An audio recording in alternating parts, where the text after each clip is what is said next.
Bonsoir à tous les amis, j'espère que vous allez bien et bienvenue dans le WWE Report avec la review de NXT TakeOver 31. J'espère que vous allez bien et on est parti directement dans les explications. Avec premièrement, donc du coup, le WWE NXT TakeOver 31 s'est passé à Orlando, Florida, au Capitol Wrestling Center, avec les commentateurs Wade Barrett, Vic Joseph et Beth Phoenix. Donc ça a été vraiment intéressant. Déjà on a eu une petite vidéo de la Capitol Wrestling Corporation, puis une vidéo de présentation du Capitol Wrestling Center. Vic Joseph nous souhaite la bienvenue et direct on rentre dans le vif du sujet avec le premier match pour le North American Championship qui a opposé le challenger Johnny Gargano au champion The Archer of Infamy Damien Priest. Je trouve que ce match vraiment a été intéressant jusqu'au bout. Ça a été vraiment un gros match. On a eu vraiment un match excellent entre les deux. De toute façon, Johnny Gargano, à chaque fois qu'il a un match, je kiffe parce que c'est un catcheur exceptionnel, extrêmement résistant. Damien Priest est très très bon également. Donc vraiment, ça a fait un match vraiment très très bon au final. Donc je suis plutôt content de ça, premièrement. En ce qui concerne la fin du match, Johnny Gargano tente son Springboard DDT, donc ce qu'il a appelé le One Final Beat sur Damien Priest, mais ce dernier le contre et lui fait son Reckoning pour la victoire par tombée. Victoire et conservation du titre pour Damien Priest. Franchement, très très bon match. J'ai cru jusqu'à la fin que Johnny Gargano allait devenir champion. Mais le One Final Beat a été le dernier mouvement final du match et clairement Johnny Gargano nous a fait croire jusqu'au bout qu'il allait devenir champion. Mais Damien Priest a été plus malin que lui et lui a placé son Reckoning et franchement c'était intéressant parce que je me suis dit... jusqu'au bout, je me suis dit, il va le faire, Gargano, il va le faire. Et en fait, non. Du coup, j'ai été vraiment intéressé par ce match. J'aurais plutôt tendance à dire que Johnny Gargano serait... en fait, j'aurais pronostiqué Johnny Gargano, j'y arrivais. Mais Damien Priest mérite quand même un long règne. Parce que il vient tout juste de devenir champion et puis Gargano, je sais pas, pour moi Gargano, pour l'instant, j'aimerais bien qu'il mette plus en avant sa femme, Candice LeRae, de Poison Pixie, on va en parler tout à l'heure. Et puis j'aimerais bien également qu'il, pourquoi pas, plus tard se remet définitivement en équipe avec Tommaso Ciampa pour reformer en heel DIY. Et ça serait vraiment un truc de fou. Voilà. On continue avec une vidéo sur la rivalité entre Kushida et Velveteen Dream. Velveteen Dream fait son entrée, mais Kushida l'attaque et les deux catcheurs se battent, puis l'arbitre fait sonner la cloche. Donc du coup, second combat en match simple entre Kushida et Velveteen Dream. Très bon match également, ça a été vraiment un bon match, très très brutal parce que Kushida et Velveteen Dream sont en rivalité, une rivalité assez brutale et donc ça a été vraiment très très brutal entre les deux. J'ai bien aimé la brutalité de Kushida, je l'ai jamais vu aussi énervé, donc ça m'a vraiment plu. À la fin du match, Kushida fait un Kimura sur Velveteen Dream depuis la 3e corde et continue la soumission. Dream lui fait un Dream Valley Driver, mais Kushida tient toujours sa soumission. Dream finit par taper et Kushida, à la fin du combat, Kushida décide de détruire complètement le bras de Velveteen Dream avec sa variante du Kimura Lock. Franchement, terrible, terrible. Je pense que Velveteen Dream a tellement énervé Kushida que Kushida a pété les plombs. Tout simplement, il a pété les plombs. Ça se comprend. Ça se comprend. On continue avec le prochain match. Mais d'abord, on a une annonce énorme. Une annonce explosive. Après le match, Kushida continue la soumission, ça je vous l'ai dit. NXT aura une édition spéciale de Halloween Havoc dès le mercredi 28 octobre. Ça, c'est une annonce de malade. Halloween Havoc fait son grand retour, l'ancien pay-per-view de la WCW, il me semble, remis au goût du jour par NXT. Franchement, c'est incroyable. À l'occasion de Halloween, le retour de Halloween Havoc avec NXT, le 28 octobre 2020. J'ai hâte, franchement j'ai hâte.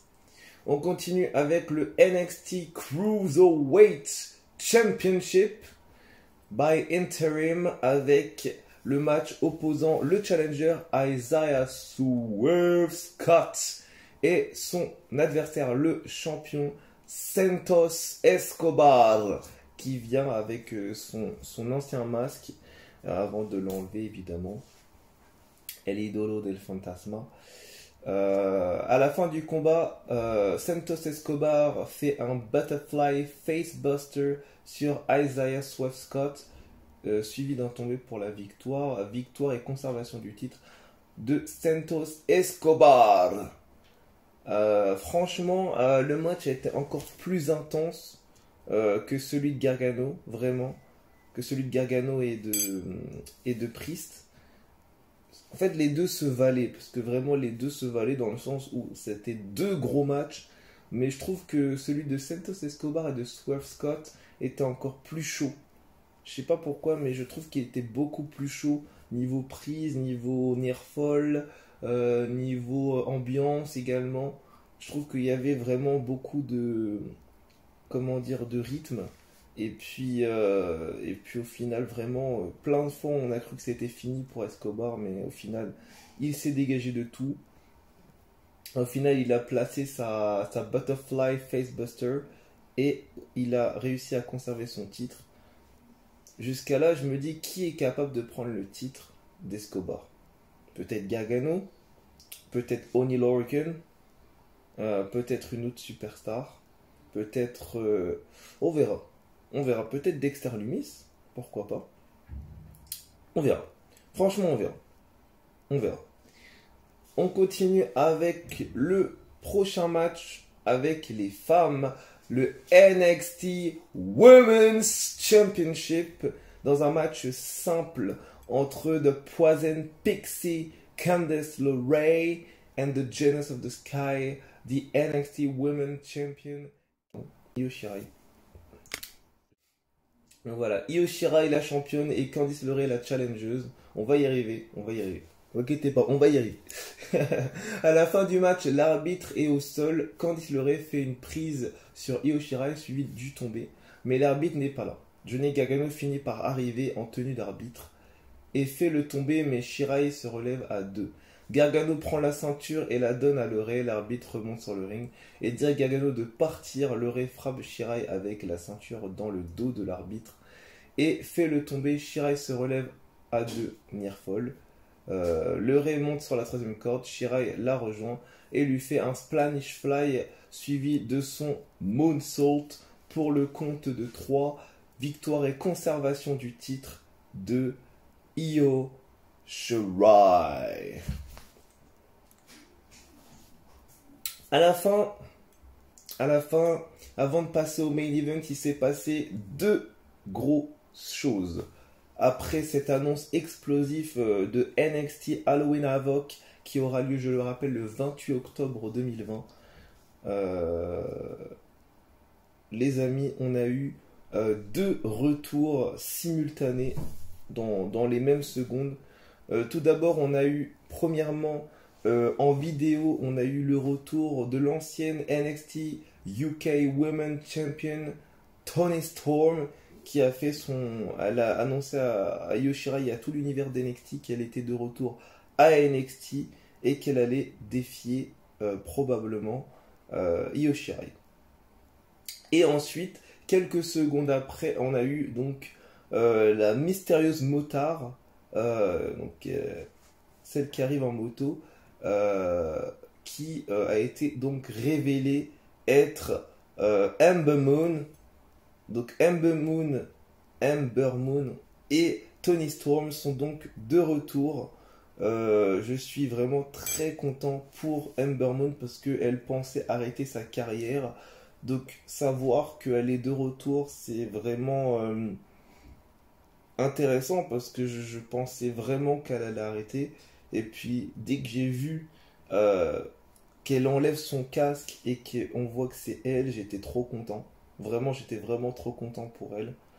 Donc bravo à Ember Moon pour cette sage décision de revenir à NXT. Je suis d'accord sur certains points qu'elle sera mieux du côté d'NXT. Je pense que l'ancienne championne NXT, Ember Moon, pourrait donner clairement du fil à retordre à Io Shirai. Et moi, je verrais bien un truc logique, ce serait un match d'aspirante numéro 1 entre Toni Storm et Ember Moon. Je pense que c'est ce qui est en train de se préparer. Et la gagnante affronte Io Shirai à NXT TakeOver Halloween Havoc. Enfin, NXT Halloween Havoc, le 28 octobre. Ou au prochain NXT TakeOver. Ça serait vraiment magique. Voilà. On va passer donc du coup au main event de la soirée. Une vidéo de la rivalité entre Kyle O'Reilly et Finn Balor est donc diffusée. On voit donc Finn Balor qui est très satisfait de Kyle O'Reilly. Il dit que c'est un catcheur vraiment intéressant, quelqu'un de très athlétique. Il est fier de ce qu'il est devenu et il a hâte de l'affronter, tout simplement. Kyle O'Reilly dit à peu près les mêmes choses, qu'il a admiré Finn Balor pendant des années, il a tout fait, il a été dans le main roster, il a conquéri le Japon, il est devenu champion, il est très très très très admiratif envers Finn Balor. Et du coup, un match vraiment très très comment dire, très très brutal également, car à la fin du match, Kyle O'Reilly fait une German suplex sur Finn Balor, mais ce dernier enchaîne avec un double coup de pied, un double foot stomp. Balor monte sur la troisième corde et fait son coup de grâce sur O'Reilly pour la victoire par tombée.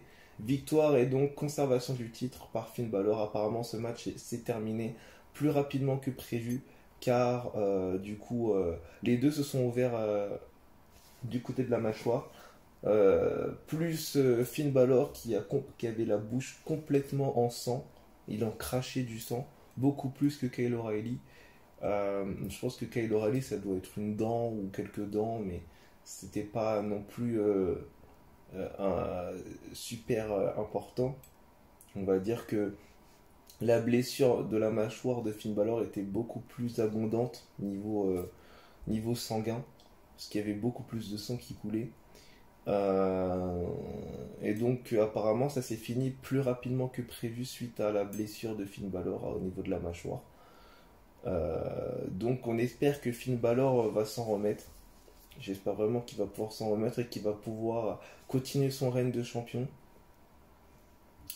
Et puis je trouve que ce show vraiment mérite un 19 sur 20 parce que il a été vraiment très très bon jusqu'au bout. On a eu même, je dirais même un 20 sur 20 parce que je vois pas vraiment de ce qui a été mauvais. Ça a été vraiment un show très très bon jusqu'au bout avec trois grosses bonnes nouvelles. Le retour de Halloween Havoc, le retour d'Ember Moon, le retour de Toni Storm. Voilà, on a eu vraiment trois gros retours avec des matchs vraiment incroyables jusqu'au bout.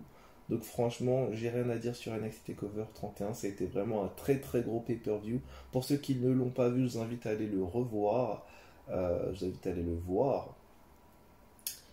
Si je peux, je vous partagerai un lien pour aller sur la page, pour pouvoir aller le voir. Sur la page Google, tu sais, Watch Wrestling.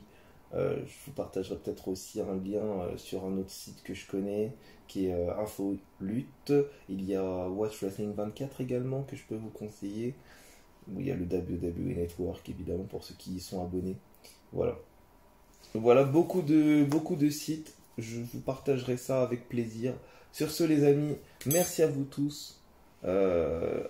Merci à vous tous. Excusez-moi pour tous les bruits que vous entendez autour. C'est que je mangeais un peu en ce moment, mais voilà.